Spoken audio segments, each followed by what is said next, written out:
I'm sure you've seen this scene before, where time slows down as Sherlock Holmes calculates exactly how he will take down his opponent in this fighting ring. This mustn't register on an emotional level. Counter with cross to left cheek.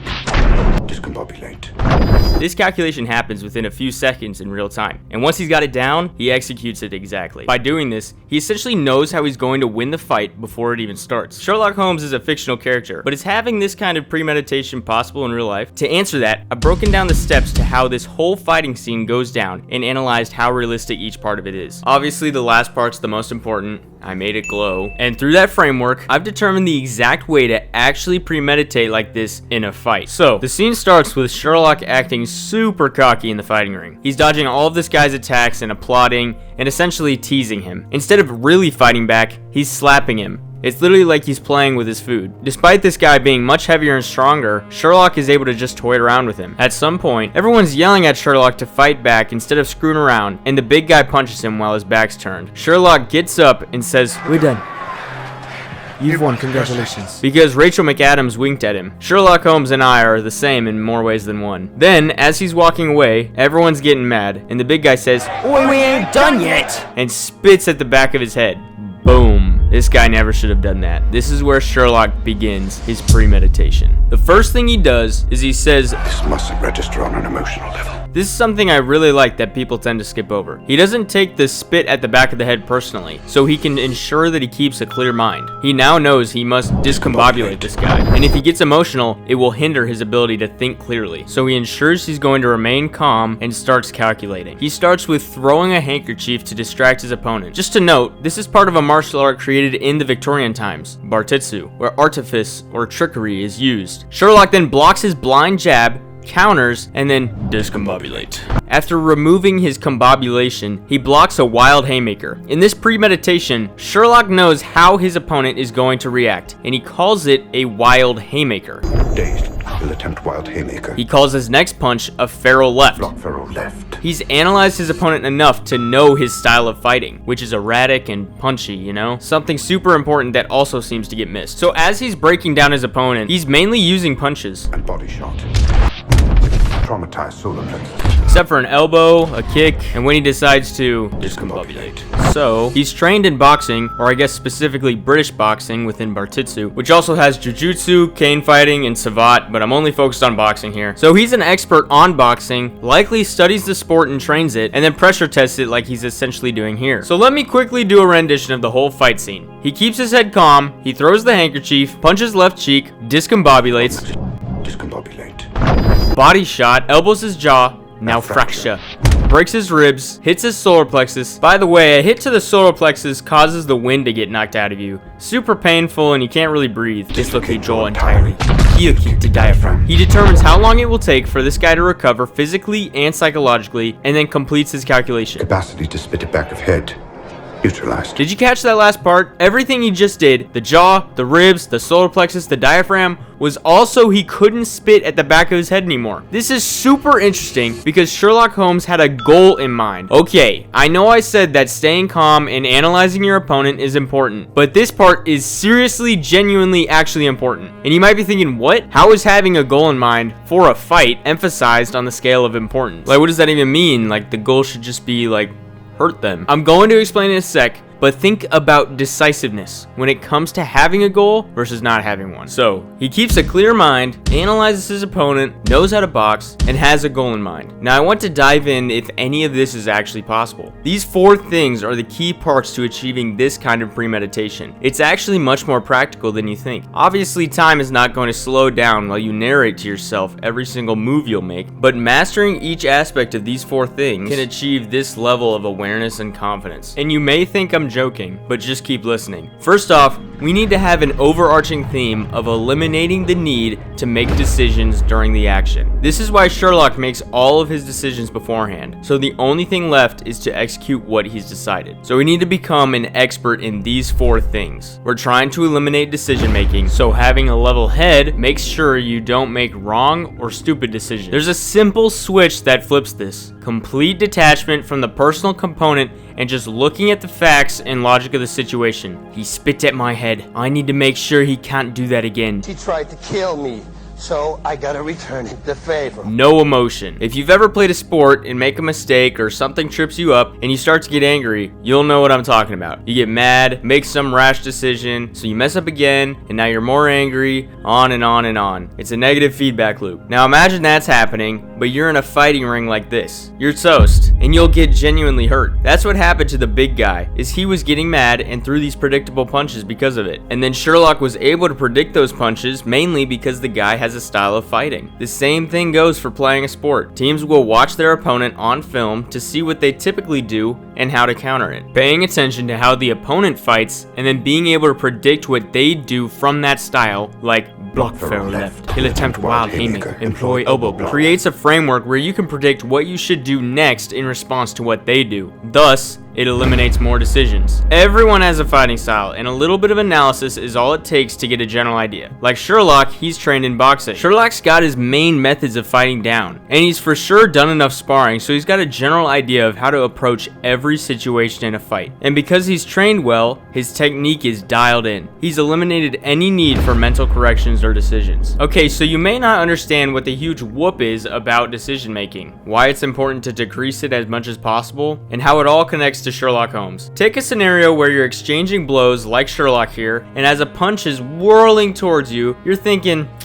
should I dodge this or block it? By the time you decide, you're already on the pavement being beat down. Every decision made needs to be clearly the best one, and shouldn't even register as a decision. It should register as a reflex. It needs to be instantaneous. That's how Sherlock does it. He's calculated every best move that needs to happen, and he doesn't even execute it down to the last minute detail. Here, he was supposed to elbow, but he hits him with his palm. He also punches a little differently a second later. I haven't seen anyone talk about that, but I prefer it that way, because he had a plan and made adjustments on the fly, which is way more realistic. But here's where I bring it all home, because the biggest way to eliminate decisions is to have a goal in mind. Two goals should exist in the world of self-defense. Why are you learning to fight overall? And why are you going to fight right now? From what I understand, from my clearly massive expertise on Sherlock Holmes, is that he knows how to fight so he can handle himself while he does this investigative work. So that's why he studies the art, why he spars, why he's even here. Now for this specific scenario of why he eliminates the combobulation of this big fella, it's because he spit at the back of his head. So with a broken and dislocated jaw, it's going to be very painful to try to expel saliva at a quick rate. With a few broken ribs, it'll hurt to even move, let alone spit, and a hemorrhaging diaphragm. Diaphragm hemorrhaging. Physical recovery 6 weeks. You can't even really breathe very well, so you definitely can't spit very hard or at all. Just as a side note, I'm not a recombobulationist, but a hemorrhaging diaphragm, especially in the Victorian times, seriously, that is internal bleeding. Sounds like a death sentence. If you're from 1903, let me know if this guy survived. Main point here is Sherlock only went for spots on the body that will incapacitate this dude's ability to spit, because that was his end goal. You may think having more choices and options to hit someone would be better, but narrowing your focus and only trying to go for 2 to 3 key areas eliminates decision paralysis. Ever heard of Hick's Law? The amount of time it takes to make a decision increases with the number of choices available, which is where I connect this to the boxing again. I just said he only went for specific spots on the body, but he also only went for them with his fists and an extra limb here and there. Bruce Lee said, "I fear not the man who has practiced 10,000 kicks once, but I fear the man who has practiced one kick 10,000 times." So you rely on heavily enforced muscle memory when it comes to rapid exchanges, because in the game of self-defense, time is of the essence. Thus, having the basics down and technique dialed in, like Sherlock does with boxing, eliminates decision making. And to understand what you're going to do with those techniques, you need a goal. Thus, having a specific goal eliminated Sherlock's need for unnecessary decision making. Focusing on an end goal and then understanding all the steps that get to that goal and putting blinders on for everything else is so much more effective than you might think. That was no accident. It was by design. So those are Sherlock's goals, right? He needs to know how to fight overall for investigative work, and he needs to stop the ability for this guy to spit at the back of his head. Capacity to spit at the back of head. Neutralized. So for the average Joe, an overall goal would be like, I want to be able to protect my family. So you learn basic fighting techniques and start going to a martial arts gym. And in a specific situation, say a bar fight, your goal is to have everyone calm down and nobody gets seriously hurt. So you put the guy in a joint lock and shock him away. Later, geezer. Go watch my other videos if you want more on that. So, does it make sense, or am I getting too far into the weeds? Do you need me to elaborate? Or can we just crack on? So at this point you might be thinking, how does this actually translate into being able to discombobulate like the big Holmes here? Discombobulate. Mastering these 4 things leads to every decision being instantaneous. Encountering a situation where a brawl is about to go down, you can quickly run through everything in a matter of seconds like Sherlock does here. This mustn't register on an emotional level. Block far left.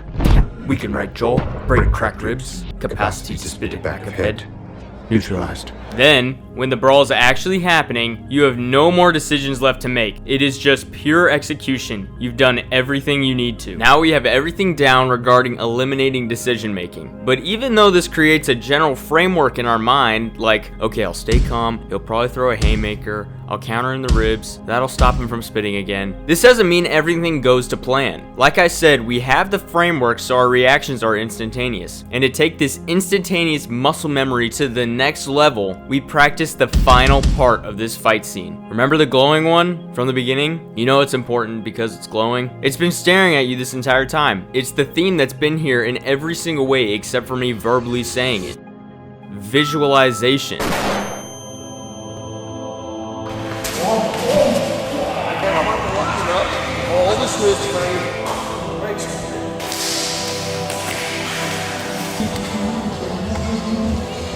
Chuck him away. Make the gaze up.